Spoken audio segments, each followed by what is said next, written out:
नमस्कार। अहम ब्रह्मास्मि ओडे चैनल को आपण मानक स्वागत। आज आम भिडियो माध्यम जाना कि मृत्यु कौन। मृत्यु कथा शुणिले आमको डर लगे, भय भी लगे।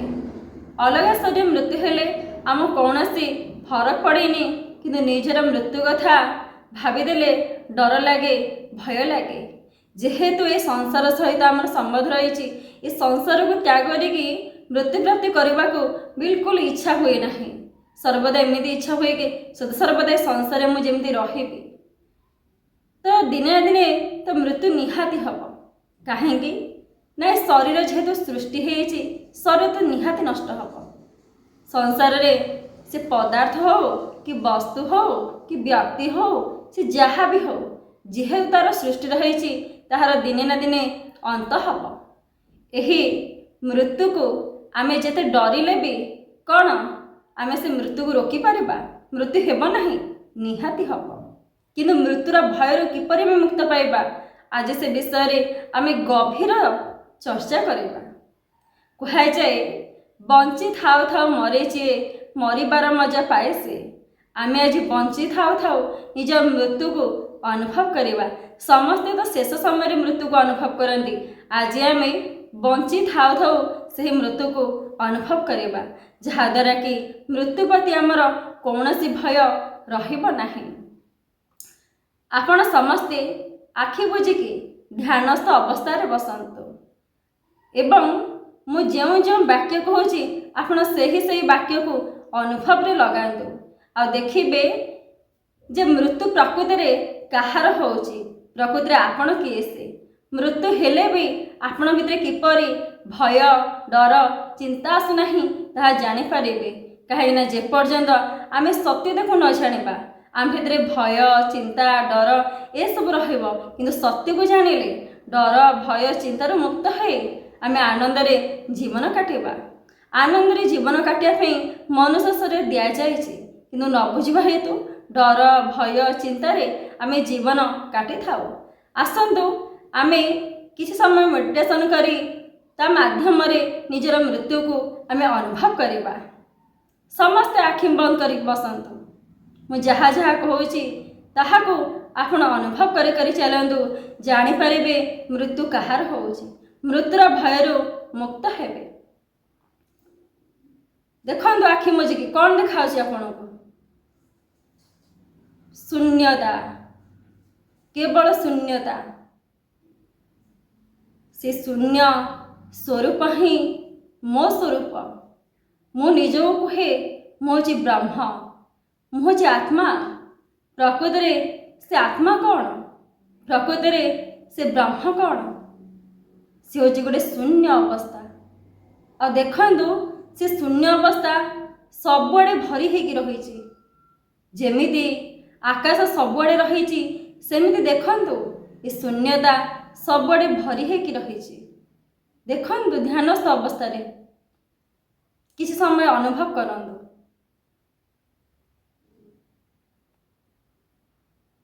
देखंतु आकाशरू वर्षा होउची, भूमि रे पड़ुची। भूमि रे खाद्य शस्य केमि उत्पत्ति होउची आपण देखंतु। धीरे धीरे केमि माटी रो सृष्टि होउची, देखंतु से सब प्रोसेस को।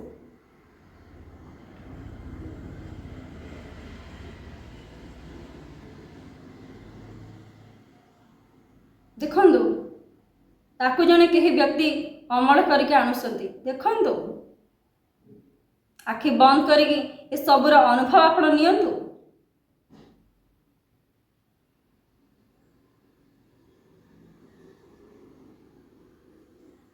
देखंतु से खाद्य शस्य को मनुष्य केमि भक्षण करुची। पाटी माध्यम रे भक्षण करुची, पेट को जाउची। खाद्य केमती रस रे उत्पन्न होची, देखंतु।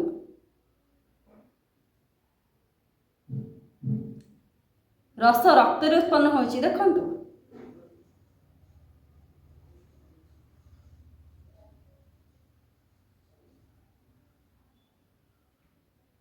रक्त रो मांस उत्पन्न होची। ମାଂସରୁ ହାଡ଼ ଉତ୍ପନ୍ନ ହେଉଛି, ହାଡ଼ରୁ ମର୍ଜ, ମର୍ଜରୁ ବୀଜ ସୃଷ୍ଟି ହେଉଛି। ଦେଖନ୍ତୁ, ସବୁର ଅନୁଭବ ନିଅନ୍ତୁ।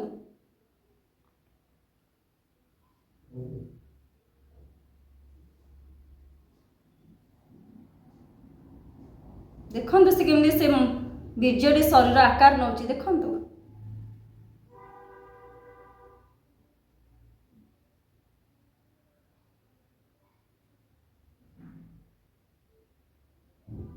ଅଣ୍ଡାକୃତି ହେଲା। ଧୀରେ ଧୀରେ ଧୀରେ ଧୀରେ ଧୀରେ ଶରୀର ନିର୍ମାଣ ହେଉଛି।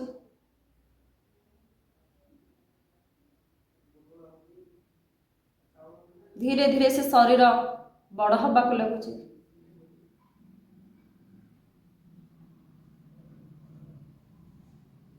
ଦଶ ମାସ ହୋଇଗଲା, ସନ୍ତାନଟି ଭୂମିକୁ ଆସୁଛି। ଦେଖନ୍ତୁ ସେ ଶିଶୁକୁ,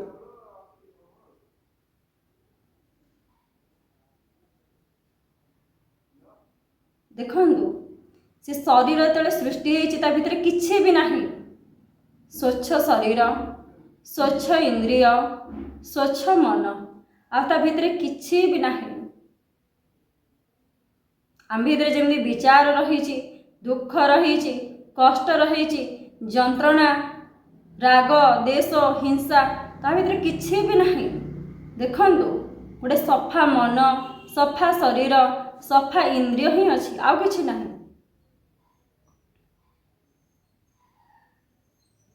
ଧୀରେ ଧୀରେ ସେ ଶରୀର ବଡ଼ ହେବାକୁ ଲାଗୁଛି।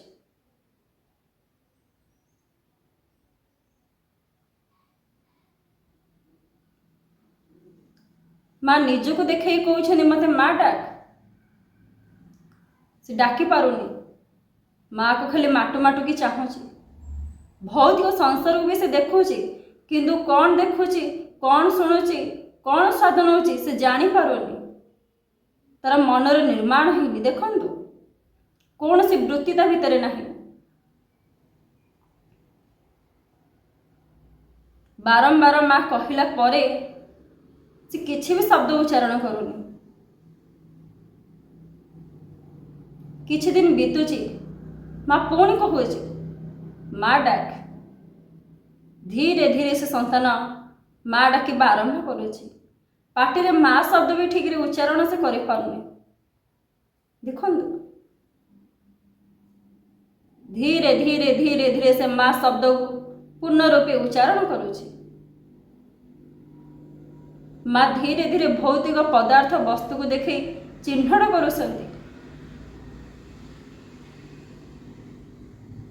ପିଲାଟି ମନେ ରଖିପାରୁନି ସେ ସବୁକୁ।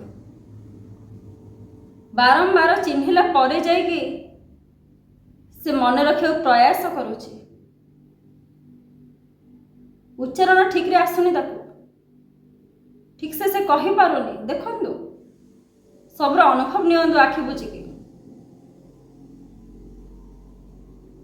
ଆଜି এই ଅନୁଭବ ମାଧ୍ୟମରେ ନିଜେ ଯେଉଁ କୁହନ୍ତି ମୁଁ ହେଉଛି ବ୍ରହ୍ମ, ମୁଁ ହେଉଛି ଆତ୍ମା, ସେ ନିଜ ସ୍ୱରୂପକୁ ନିଜେ ଆଜି ଅନୁଭବ କରିବେ। ଏହି ଧ୍ୟାନ ମାଧ୍ୟମରେ ନିଜ ସ୍ୱରୂପକୁ ଅନୁଭବ କରିବେ, ଆଉ ଦ୍ୱିତୀୟତଃ ମୃତ୍ୟୁର ଆନନ୍ଦ ନେବେ।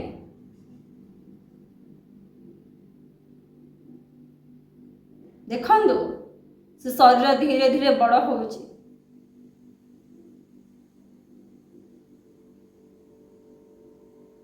ଧୀରେ ଧୀରେ ସେ ପରିବେଶ ପରିସ୍ଥିତିରୁ କିଛି ନା କିଛି ଶିଖିକି ସେ ସ୍ମୃତି ଆକାରରେ ମନେ ରଖୁଛି। ଦେଖୁଛି ଯେତେବେଳେ ବାପା ମା କଳହ କରୁଛନ୍ତି, ସେ କଳହକୁ ଦେଖୁଛି।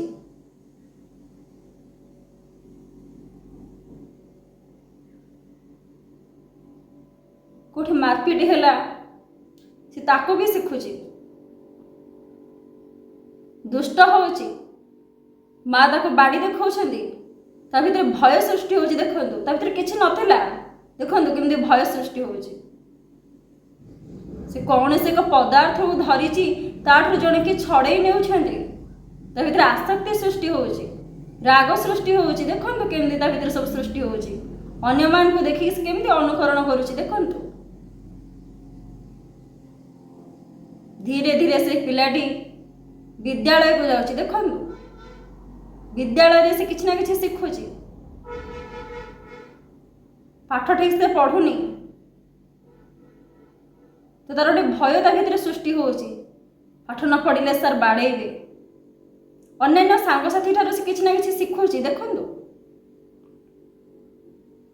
स्कूल पाठ पढ़ा सरला, से कॉलेज जाऊँगी, कॉलेज रे से किसी ना किसी शिखुची। देखु ता मन रे केते दूषित विचार, केते भल विचार सृष्टि ही चली। बिल्कुल भी विचार नाथिला, धीरे धीरे ता मन मस्तिष्क विचार केमती घर कलानी। देखु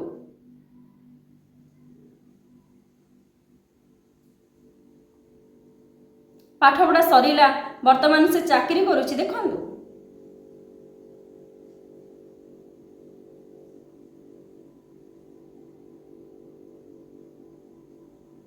अर्थ कमाऊँची, विवाह तापर किछि दिन पर से करुच्ची। देखु किछि दिन पर से पिला छुआ भी निर्माण करुच्ची।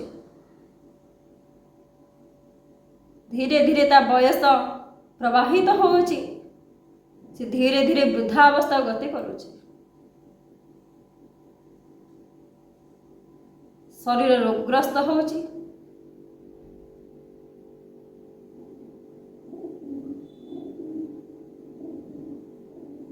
जेहेतु तार पाखरे अर्थ नाही, ता सहित कि मिशु नाहांती, जेहेतु शरीर रोगग्रस्त होइची, ताको निज पिला छुआ भी पचारू नाहांती। देखु गोटे कोण से केमती पड़िकी रही। देखु से वृद्धा शरीर को केही ता पाखरे नाहांती, केही नाहांती ता पाखरे। एबे ता भितरे केवल ज्वाला, विचार, दुख, कष्ट, जंत्रणा। भावुची मु कौन करबाक आसली, कौन सब करिछि मो जीवन रे, अनुताप करुछि। भावुची भगवान केते सुंदर जीवन नेले, मु केमनी ताको दुरुपयोग करिथिली, परिणाम आज तार भोगुछि मु। देखंदु केते अनुताप से करुछि। शेषरे से शरीर देहांत होउछि। किछि व्यक्ति नहीं से शरीर को पोड़ी देउछंती। देखंतु आपण किछि समय भितरे से पंचभूत रे मिसी जाउछि।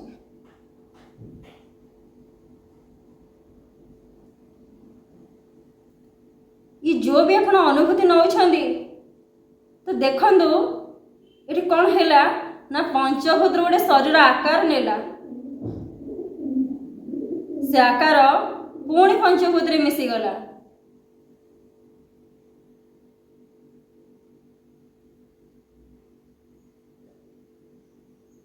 शरीर विभिन्न परिवर्तन घटिला।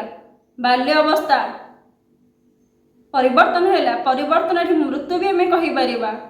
बाल्य अवस्था तले मृत्यु हैला, से युवक युवती अवस्था को पदार्पण कला। जिते युवक युवती अवस्था मृत्यु हैला, से वृद्धावस्था को पदार्पण कला। आ शेष परिवर्तन हैला, से मिसीगला पंचभूत रे, जोटे मतलब मृत्यु कहे। किंतु मृत्यु तो ये तार बारंबार घटी। बाल्य अवस्था घटी, युवक अवस्था घटी, और शेष वृद्धावस्था भी घटी। मृत्यु गोटे थर घटीनी, मृत्यु बारंबार घटी।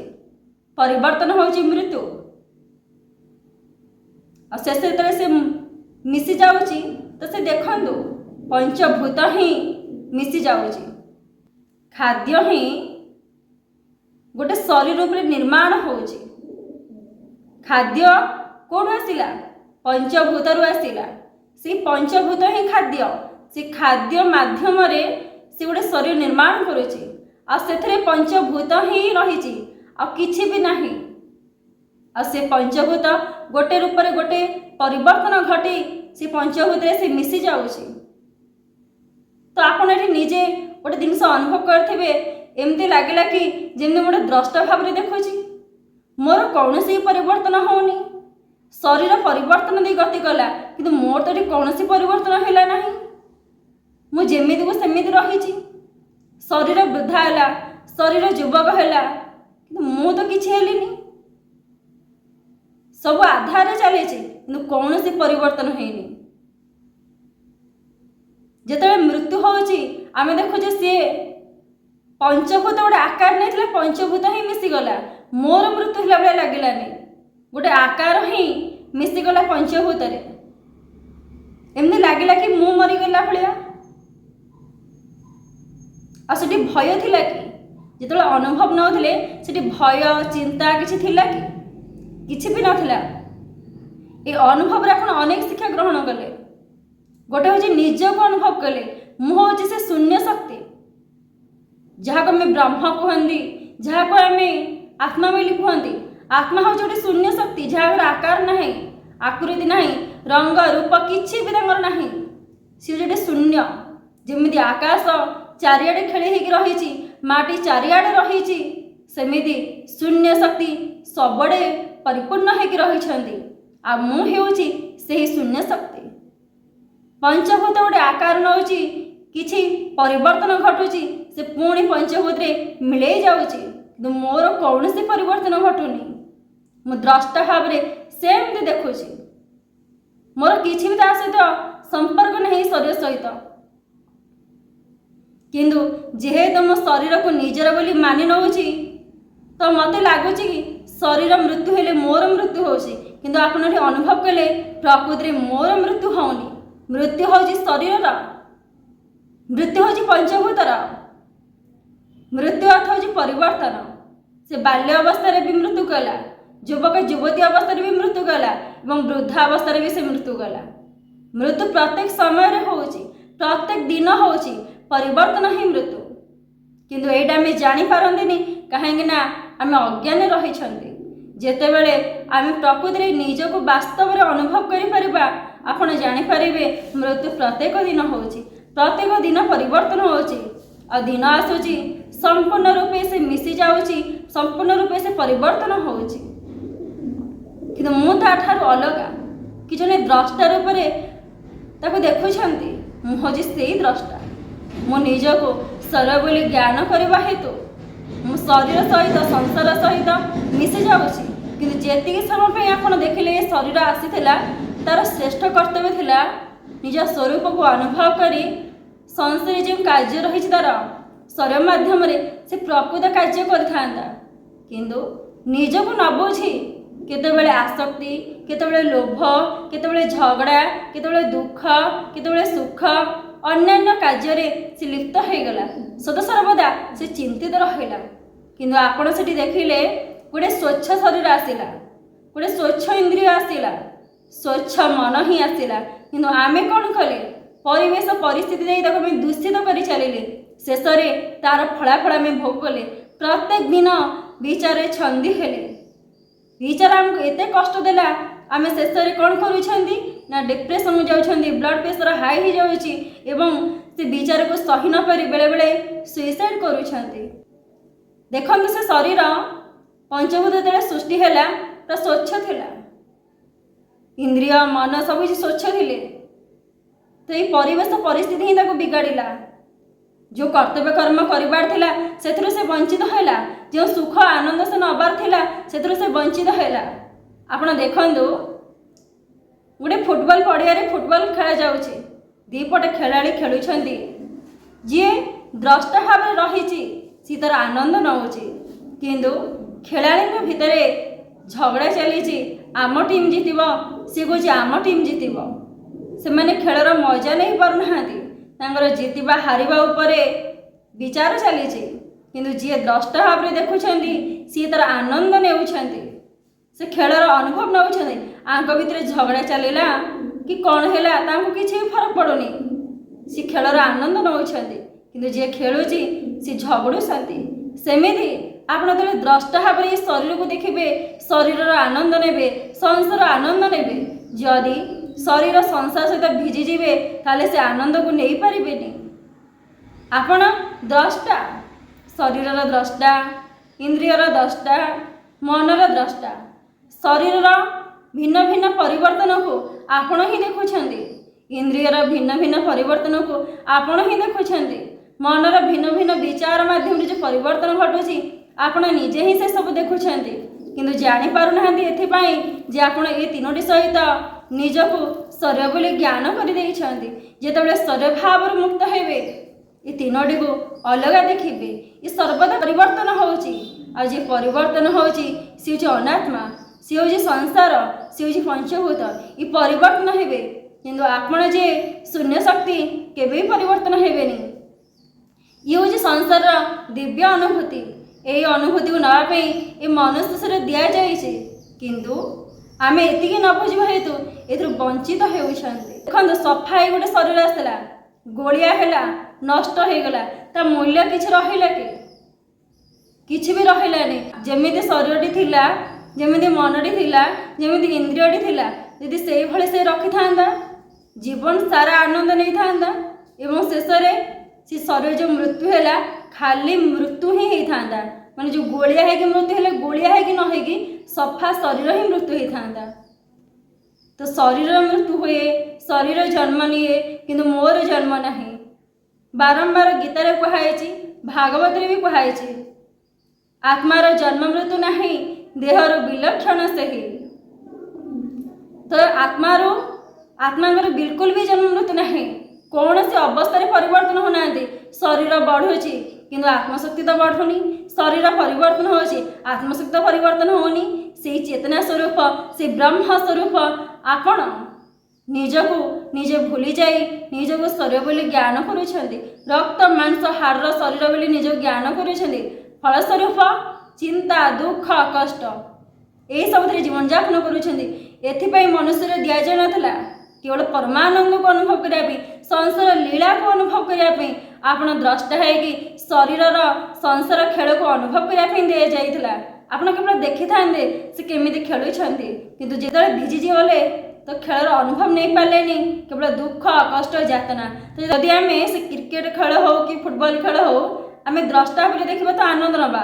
ଯଦି ସେ ଖେଳାଳିଙ୍କ ସହିତ ନିଜକୁ ହଜେଇ ମଜେଇ ଭିଜି ଦେବା, ସେ ଯେଉଁ ତାଙ୍କ ଭିତରେ ଯେଉଁ ଝଗଡ଼ା ଲାଗୁଛି ତ ତାକୁ ଦେଖିଲେ ଆମକୁ ଦୁଃଖ ଲାଗିବ, ତମେ ଖେଳର ମଜା ନେଇପାରିବନି। ସେମିତି ନିଜଠାରୁ ଅଲଗା କରି ଏ ଶରୀରକୁ ଦେଖିବା ତ ଶରୀରର ଆନନ୍ଦ ନେଇପାରିବା, ସଂସାର ଆନନ୍ଦ ନେଇପାରିବା, ଏ ବ୍ରହ୍ମ ମାୟାକୁ ବୁଝିପାରିବା। ଇଏ ହେଉଛି ଗୋଟେ ମାୟା ତରିକା ଚାଲିଛି। ମାୟାକୁ ଆମେ ବୁଝିବାକୁ ଆସିଛେ, ମାୟାରେ ଜଡ଼ିତ ହେବା ପାଇଁ ନୁହଁ। ସଂସାର ସମସ୍ତ କର୍ମ କରିବା ପାଇଁ ଶରୀର ଦିଆଯାଇଛି, କିନ୍ତୁ ସଂସାର ସହିତ ହଜି ମଜି ଭିଜିଯିବା ପାଇଁ ନୁହଁ। ସଂସାର ହଜି ମଜି ଭିଜିଗଲେ କିଛି ଲାଭ ହେବନି। ଏ ଶରୀର ହେଉଛି ଶ୍ରେଷ୍ଠ ଶରୀର, ଦିବ୍ୟ ଶରୀର। ଆମେ ସେ ଦିବ୍ୟତାକୁ ଅନୁଭବ କରିବା ପାଇଁ ଆସିଛେ, କିନ୍ତୁ ନିଜକୁ ତ ଶରୀର ବୋଲି ଜ୍ଞାନ କରିଦେଉଛେ। ଫଳସ୍ୱରୂପ ସେଇ ଶରୀର ହିଁ ମୁଁ ବୋଲି ମାନି ନେଉଛେ। ସେଇ ଅନୁଭବ ମାଧ୍ୟମରେ ଏତିକି ତ ନିହାତି ବୁଝିଥିବେ, ମୁଁ ତାଠୁ କେହି ଜଣେ ଅଲଗା ରହିଛି, ଯିଏକି ଶରୀରକୁ ଦେଖୁଛି, ଶରୀର ପରିବର୍ତ୍ତନକୁ ଦେଖୁଛି। ଶରୀର ଜନ୍ମ ନେଲା, ଶରୀର ମୃତ୍ୟୁ ହେଲା, ତ ମୋର ମୃତ୍ୟୁ ହେଲାନି। ଗୋଟେ ଖାଲି ଶରୀର, ଖାଲି ମନ ଆସିଲା, ତ କିଛି ବର୍ଷ ଭିତରେ ସେ ଗୋଳିଆ ହେଲା, ତ ସେ ଚାଲିଗଲା। ଯେମିତି ସେ ଶରୀର ଇନ୍ଦ୍ରିୟକୁ ସଫା ରଖି ରଖି ତାକୁ ମୃତ୍ୟୁପ୍ରାପ୍ତ କରାଇବା। ଯଦି ସେ ଶରୀର ଇନ୍ଦ୍ରିୟ ସଫା ଯେମିତି ଆସିଲା ସେମିତି ସଫା ହେଇକି ଯିବ, ତ ଆପଣ ସେଇ ଯେଉଁ ମଝି ସମୟରେ ଏତେ ଆନନ୍ଦ ନେବେ, ଏତେ ଆନନ୍ଦ ନେବେ, ଯେଉଁ ବସ୍ତୁ ବ୍ୟକ୍ତିରେ ଆପଣ ଖୋଜୁଛନ୍ତି ସେ ଆନନ୍ଦ ଠାରୁ ଆହୁରି ଶ୍ରେଷ୍ଠ ଆନନ୍ଦକୁ ଆପଣ ଅନୁଭବ କରିବେ।